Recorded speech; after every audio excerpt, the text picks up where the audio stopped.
We have condos and lot size.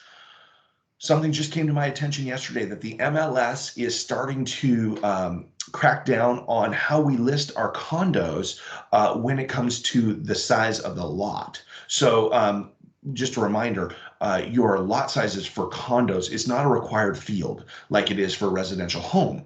And part of the reason is because the intent of the MLS for that portion is for the lot size to really pertain to only what is private use for that unit. So they don't want you to put on there that there's a 50,000 square foot property when that's when the property is common use, right? What they want you to be doing instead is only identifying if there's area that is private use only. So like if you had a little garden space, off of a back patio, that would be a private space, or maybe off the front. I know sometimes the condos will have the front porch area, right? So that would be lot size that is private use only. You as an agent don't want to be measuring that, but you could have your client measure that space and then put that out there. Maybe it's only 115 square feet or, whatever it is, but that's the intent. The example that this came up in was actually a condo that was on a 4-acre piece of property, right? So the complex was 4 acres. And the MLS said, well, we don't want you putting 4 acres as the lot size. That is against the intent there. So at any rate, if you want to market that your property is on, or that the condo building or complex is on a large property, you could do that in the remarks, in the marketing remarks, but you can't put that as the size of the lot. So heads up there. Also, something that has come up a couple of times in the last week that I have noticed is that anybody noticed appraisers are busy, right? A lot of refis going on, and we're hearing from appraisers left and right that they are busy, busy, busy. And when people get busy, sometimes they make mistakes. And I have heard a few in the last week times of people that are getting low appraisals back. Now, low appraisals aren't necessarily mistakes, but I know one of those low appraisals was a mistake, and the appraiser measured the house. He was only at the house for a short period of time, mismeasured it. The appraisal came back at a wrong square footage. And so it took time to go back and to see, okay, well, what went wrong and why did the appraisal come in 25,000 low? And ultimately it was because it wasn't measured properly. So again, we're all human and that's fine, but make sure that you're paying attention. If you get an appraisal back that's low, really carefully go through that. Maybe even come to me or your sales managers and ask for some help going through that to find if there is something there that's obvious that may have been missed. Look for that. Rheology and Amazon. Anybody remember back last summer, July actually, last summer when there was this big announcement, oh my gosh, Amazon is getting into real estate. And then we realized, well, they weren't really getting into real estate. They were just trying to get all their products into homes sold by rheology companies, right? Coldwell Banker and things of that nature. And if you remember when that happened, when that agreement came into place, rheology stock actually plummeted, right? It actually went down because everybody saw it as kind of a desperate move.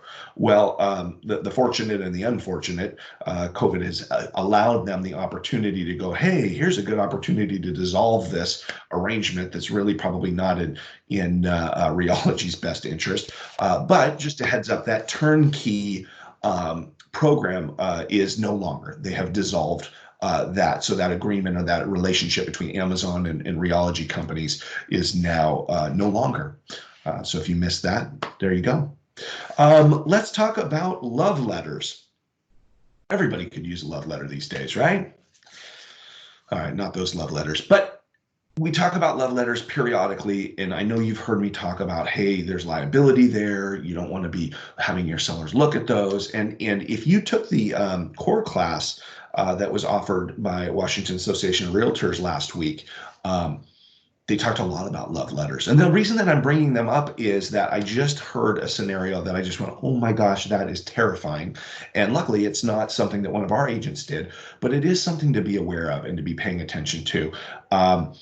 It was a situation where a listing agent actually had put in the agent remarks that seller would like any offer to be accompanied by a letter from the buyer telling them about the buyer. On top of that, the listing agent sent a text to our agent who represented a buyer that was going to be making an offer on the property.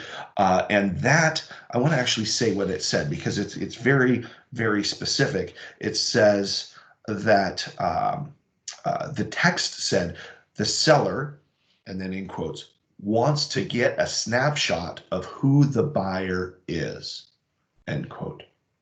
Seller wants to get a snapshot of who the buyer is. I just want to point this out. I think a lot of us are shaking our heads. I see 4 people on the screen right now shaking their heads. Well, only 2 because 2 are pictures, but I know that both Rebecca and Maria are both shaking their heads because we know that this is scary, scary bad. In fact, what this agent has now done is created a situation where they almost definitely would be able to be sued over this, right? Because the agent is saying, hey, we want to know who you are. And 2 offers come into this property and one is chosen. The one that's not chosen is, no matter what that agent is going to say, they can say it's on terms all day long, right? Until they're blue in the face. But the reality is it's not going to feel like that. It's not going to come across that way. And for sure, that buyer could say, hey, I feel like I have definitely been discriminated against based on something I said in a letter that they asked me to provide because I had to tell them a snapshot of myself. So at any rate, be super careful with that. If you see something like that, bring it to my attention. I really appreciate that our agent brought that to my attention. And but again, those love letters, boy, there's some liability there. So you got to really be careful when you're doing those or when you see those coming in. We'll talk more about that another time. If you get some and you want to talk about those specifically, I'd be happy to chat with you more about that. But I wanted to bring up that situation because that is scary. That is scary to be asking for something like that. Let's talk about a stat that's kind of an interesting one. Listings are up 27% week over week in King County this week over last week, or the last week over the week before, right? The Tri-County area is up 28.6% in number of listings. So that's great news. It's good news to hear people are coming out, they're feeling more comfortable, right?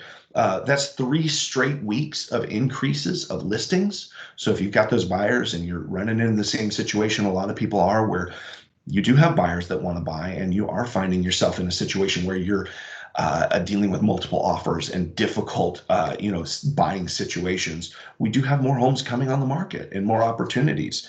So that will hopefully be positive for your buyers. Again, that's 3 straight weeks of gains. It's 5 of the last 6 weeks in gains in terms of numbers of listings hitting the market. 5 of the last 6 weeks. Remember, it was 7 weeks ago. We just finished our 7th week of being in lockdown, and we're entering, I think today is day 1, or maybe yesterday was day 1 of week 8. So at any rate, basically since the beginning of the lockdown, after the first initial, the number of listings has slowly been growing. So that's good to see. That's healthy for us. Your 5-5-5-5s that we mentioned last year. Did I say 5-5s? I don't know. 5-5-5-5. Yeah, 4 5s that we talked about last week at the sales meeting. How is that going for you? Are you utilizing that form? Are you taking any portion of that, right? It's 5 contacts, which would probably be phone calls right now, 5 emails, 5 texts or Facebook chats, and 5 handwritten notes a day, right? Connecting with your SOI, staying relevant, and providing that value. If you've been doing that, I would love to hear if you've got any kind of positive results from that. Now, I know from experience, now that we've been doing this, I think this is my 7th one of these, that if I put that out there to a group of 53 people and say, hey, tell me, give me some positive feedback, what's going on? I might not have anybody respond, but what I would like you to do is, if you have utilized that at all in the last week, whether it's the whole thing or just a portion, or you did it for a day, or you're only doing the handwritten notes, if you're having any kind of feedback at all, put it in the chat notes here. Go ahead, pop that up. Type something out, just say, hey, yeah, I did this and this is the results. I did this and gosh, that was hard. Or gosh, I did this and it was great and it was easier. Whatever your experiences is, share that with us, please, and put that into the chat. I'd love to be able to read back and see kind of what the results have been for folks on that. Awesome. Let's do some calendar things. Yeah, should we? Should we? Yeah, we should. We've got a lot coming up. It seems like each week I'm saying that we've got a lot coming up, but we're doing a great job of continuing to bring you things. We've got a lot of different opportunities to learn in the next week.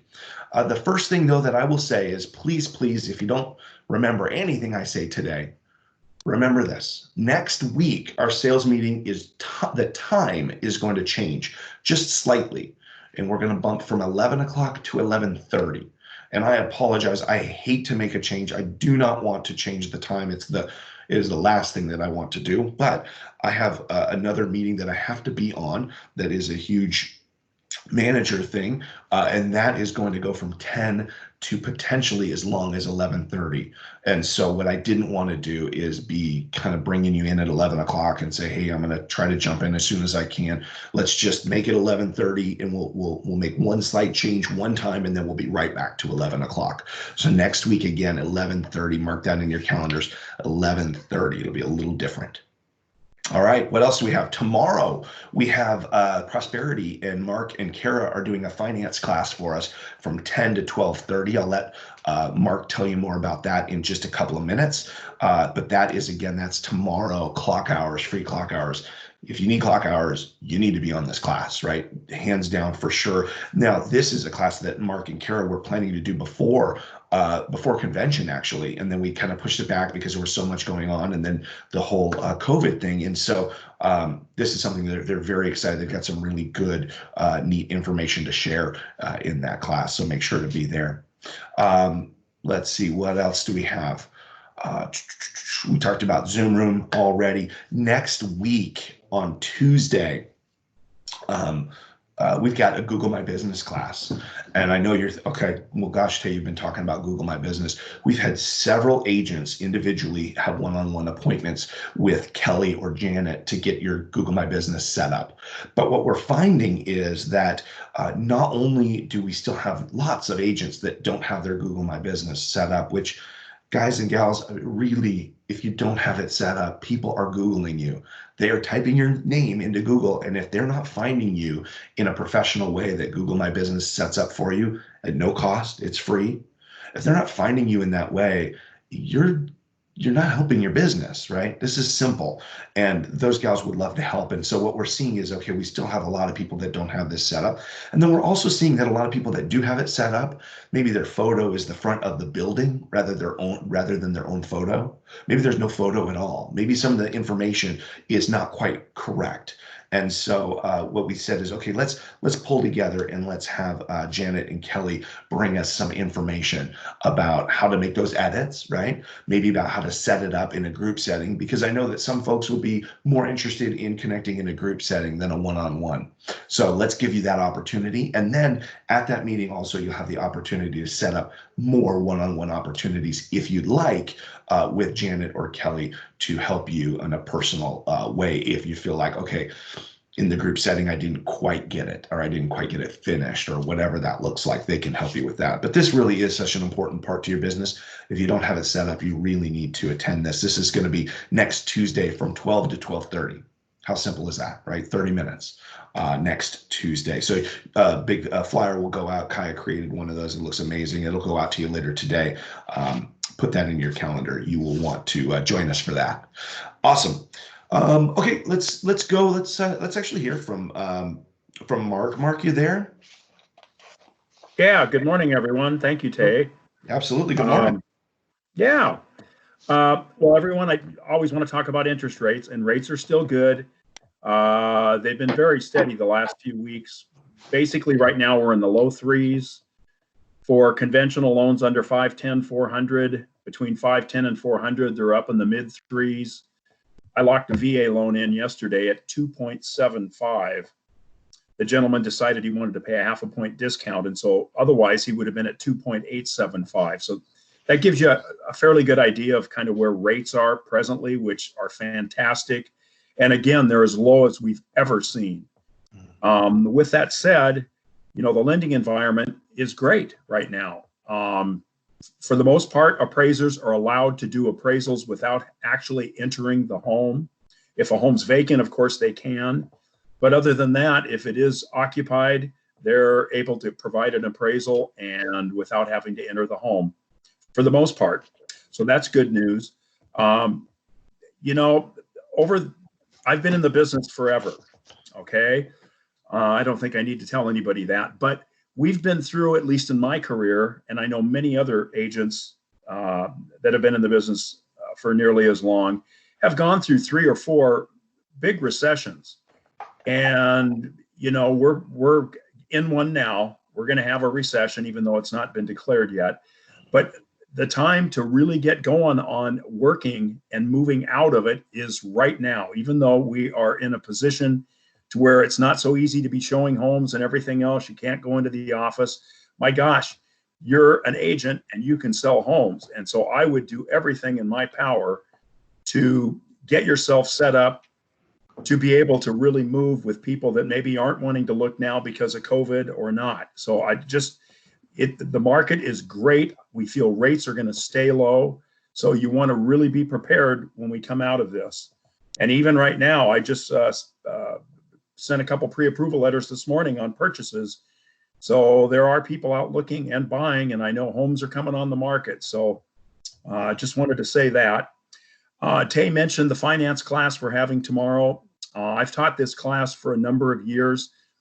Kara and I have both been working on the class itself, and we've updated basically all of our slides in the PowerPoint to kind of be current, so we can discuss this with you. The class is from 10 in the morning till 12:30, 3 clock hours. I should let you know that you're going to want to make sure that you're in the class, logged in, because at 10 minutes into the class, we're supposed to, via the state, log everybody in, make a head count basically. And Rachel, Kara's assistant, is going to be doing that. And then about 10 minutes before we complete the class, she's required to do the same. So I want all of you to know that. And hopefully you're not going to fall asleep while we're talking to our computers here. I'd much prefer to do this in person. We are going to want some participation. So hopefully you can bring your questions and we can have a really good class. I see Amy just asked what rates are on a 15-year mortgage. Well, the rates are in the high 2s. Normally, there's usually about a 0.5% difference between a 30-year fixed and a 15-year fixed rate for the same loan. That's shrunk a little bit recently, I've noticed, and so we're more like a 1/4 point lower. So I would say you're probably looking at 2.75 to 3% for a 15-year conventional loan, under 510 400. Hope that answers your question, Amy. Anybody else have any questions? Okay, well, I hope to see you all, or see you all tomorrow in the class. Get you 3 clock hours. Nice. Thank you. Day, everyone. Thank you, Mark. Thank you. I appreciate it. And to Mark and Kara, thank you for putting that together and for going through the steps that it has taken to get that approved, to do it online versus in person. So we appreciate that. That's going to be awesome. Make sure to be there tomorrow with us, everybody. Kevleen, I know that you're there. I believe you're here with us this morning to tell us about our good friend Ron. Kevleen. Yes, I thought I saw you jump on. I did. Yep. Just wanted to unmute and put myself on the camera here for a moment for you guys. Good morning, everybody. I wanted to let you know that Ron has been extended. It looks like it's a trend that Jay Inslee is extending this every single time that we get an extension with the stay home order.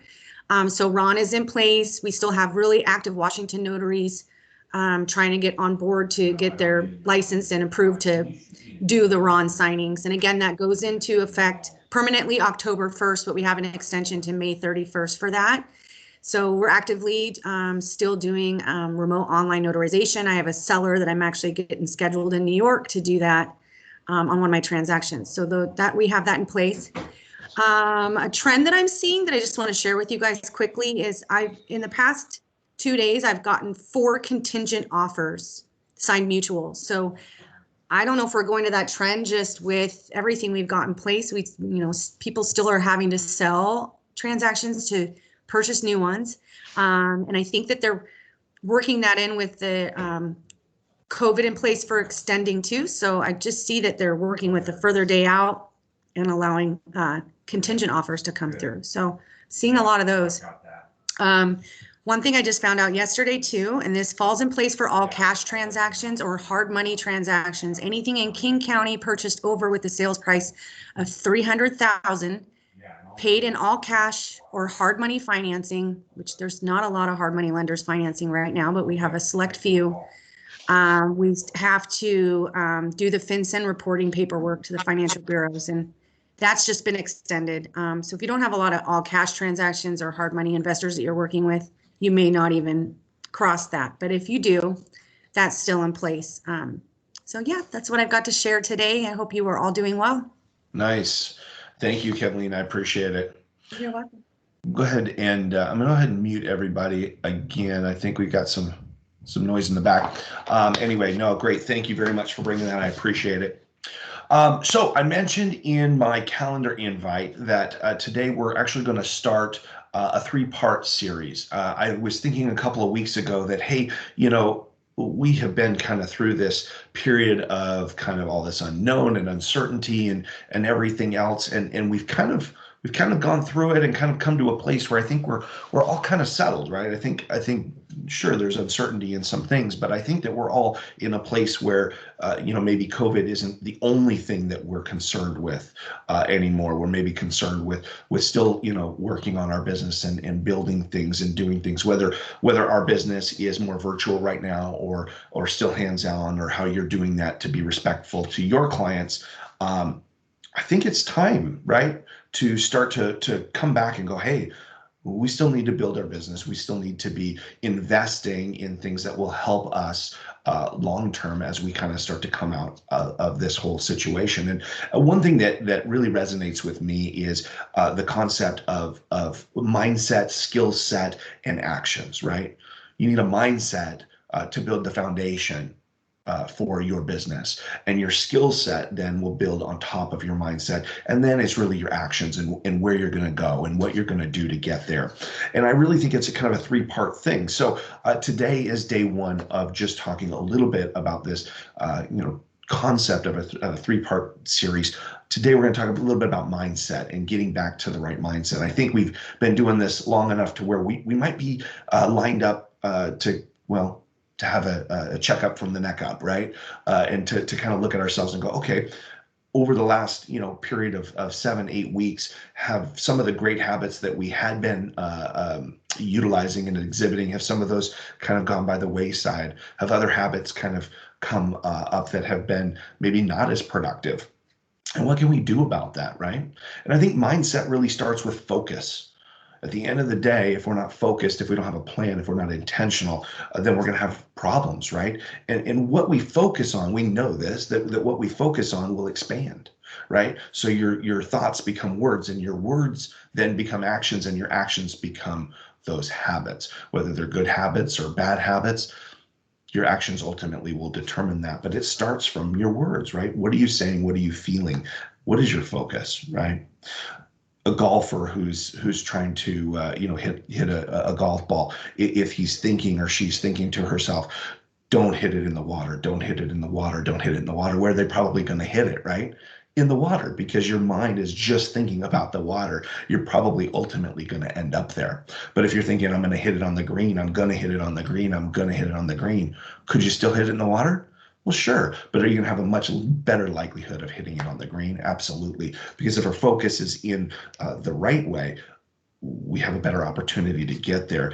We know that our minds will not differentiate between what is real and what is vividly imagined, right? Things that you can see and that you focus on, you'll get there. So we want to make sure that we're doing that. Part of that is, of course, staying positive, right? So I want to talk a little bit about reinvesting in your resolve to stay focused through positivity and what you're doing. Right now, the news is one of the things that can potentially be getting in our way of staying positive, right? Every day we're still inundated, right? Whether it's through, I mean, we're even inundated with news through fun apps like TikTok, right? Things like that are happening, and we see different things, and it's COVID this and COVID that, and everybody's stuck at home. it might be time to maybe just take a pause on that for a second. I'd like to challenge us in our resolve to say, hey, maybe for the next 2 or 3 days, maybe just turn the news off. COVID will be there for you when you're ready for it, right? But maybe to reset yourself, right, and get to a good space, and maybe work on filling back in that foundation that might not be as strong right now as we've kind of gone through this. And part of having a positive focus might be starting to get away from some of that negative in the news. I'm not saying that we want to be ignorant to what's happening, that not at all. But I think also sometimes it's good to just unplug for a minute. That's good anyway, right? But even now when things are so hypersensitive and there's so much going on, it might be a good time to just say, hey, let's just take a step back. If you're like, Tay, well, there's no way, I want to have some news. There are some neat opportunities through things like Morning Brew, right? If you sign up for Morning Brew, they'll send you just a 5-minute read every morning about kind of the top news things. Or NPR has a first with NPR that's the top 3 news stories of the day. So if you feel like, hey, I got to get some news, but you also don't want to just be like heavy loaded with everything that's going on, those are a couple of good options. If we're talking about focus and we're talking about mindset, one of the things that really hinders us as human beings from getting into a good mindset and having good focus is not having enough sleep. Seems silly, and Tay, why would you talk to us about sleep? But I think that it's important to remember that as we're going through our days, and maybe we're spending more time watching TV or more time on our phones or less time doing things that are stimulating us throughout the day, that we might feel like at the end of the day, my goodness, I'm fine. I didn't really do much today. It's pretty much a restful day, right? But watching TV is not the same as sleep. Rest is not the same as sleep. Harvard had a study in the summer of 2019, just less than a year ago, that reaffirms this idea that adults 18 to 63 need to have 7 to 9 hours of sleep a night. We need that. And laying in bed watching TV is not sleep. It's not restful, right? We know this. And if that's the case, we also know, right, that screen time before we go to sleep, a couple hours of screen time isn't going to be very beneficial to us either. We know that that actually decreases the value of our sleep. So if we're going to start our day and we're going to have great focus and we're going to have a great mindset, being well rested is going to be important to that, right? I think we can all agree that to have the best mindset, we want to be getting into good routines and having and maintaining those good routines, and getting up and getting going in the morning is going to be part of that. Starting your day is probably the most important thing to your routine and your mindset each and every day, right? We're going to come back to this practical drift idea, but the idea that we constantly, when we pull ourselves into track to where we want to be and align ourselves with what we want to be doing, we will constantly have this practical drift as we go. And the idea is to curb that. Well, starting your day off with a good routine is going to be highly important to that. And again, getting that good mindset is going to help us with our skill set and then later our actions. So if starting our day off is so important, and we know that that's something that we want to put attention to, then what are the things that we should be doing to start our day? I'm going to talk to you about 3 things, and they're not new. You've heard this before. Sometimes it's good to just remember again and to go, oh yeah, that was something that I was thinking that I was going to start doing, and then I never did. I think 3 things that you can start to implement to kick your day off and get yourself in a good place so that you can have that good mindset for the rest of the day is first of all, work on your affirmations, right? Affirmations and gratitude. What are you thankful for? What do we have that's going great? There's so much right now to think about that's negative. What's going great? What are the good things that you're doing and have going on? If you're doing affirmations, right, and you're writing down your affirmations or you're saying your affirmations, remember to do your affirmations in first person and in the present tense, right? So it's not I want to this, right? It's I am a great agent and I put attention into making sure that I am a trusted advisor for all of my clients. I'm a great real estate agent. I'm a successful real estate agent, whatever it is, but you want it to be I and in the present tense right now. If we move from there, we could talk about the second thing that I think is great to add to a morning routine, and that is meditation, right? Oh, meditation. Believe it or not, I spend 5 minutes every single morning with meditation, and I don't get too crazy about it. There's some great apps out there for it. Calm and Headspace are two very, very good apps if you need something that kind of helps you get into that space. But remember, meditation can be just as simple as just taking a minute to relax and focus on your breathing. That's all that I do. Relax, focus on my breathing. It brings me to a good space, right? Allows you to kind of calm down for a second, regroup, or be grouped for moving on with your day. I probably could utilize doing it multiple times through the day. Honestly, though, you guys all know me. I'm all over the place sometimes, and I could probably reuse to spend 5 minutes to regroup and to just to focus on my breathing to bring me back in. So I think that's a great way of being able to build that foundation of starting your day. And the last thing is exercise, right? I mean, the reality is I can't sit here and tell you, hey, this is how you should start your day. These are the things that you should be doing to build that foundation and to work on your mindset. If we're not talking about, exercise. A couple of weeks ago, it dawned on me. I was like, well, clearly, you know that exercise isn't my strong suit, right? So, I mean, come on, let's call a spade a spade. We're not all going to be great at all of these things. But it's something that I know that helps me and will help me continue to be able to get that good mindset, especially working from home. And I realized, gosh, every day I had been spending 30 minutes driving to work. And now I get up, I do the same routine every single morning. I have the same routine as I did before the lockdown, because for me, that starting the day routine, I have to have that. But what I realized is that I get done with my routine half an hour earlier than I need to be, right? Because that half hour is my drive. And instead of doing something constructive with it, I felt like I was doing something constructive. I jumped in, I'd get on the computer and I'd start working, right? 30 minutes earlier than I had before. And that's great and that's fine and it's good in one way. But on the other hand, I went, no, wait a second. I can spend that 30 minutes and go out for a walk and get some fresh air and get my body moving. And that exercise has a huge amount of value, especially again, when we are, in the position that we are right now where we're locked in. And so at any rate, in conclusion to the idea of, hey, let's start by getting our mindset right? Is our mindset in the right spot? Has it kind of had some practical drift over the last few weeks or 2 months, right? As we've been doing this, and do we need to bring our mindset back to the right space? If we don't have a good mindset, then our skill set and our actions are going to fall flat every time. We're going to be really disappointed with the results. So today I want to just challenge you all to re-engage with your mindset. Where are you right now? Are you in a good space? Could it be better? Could you be adding things that will help you create that foundation of a good mindset in the coming week? And next week, we'll talk about skill set. Let's talk about adding to our skill set. So I hope that's helpful, and I will be really encouraged to hear from you guys on how you do this week with working on your mindset. So that's it for that. I want to end the meeting.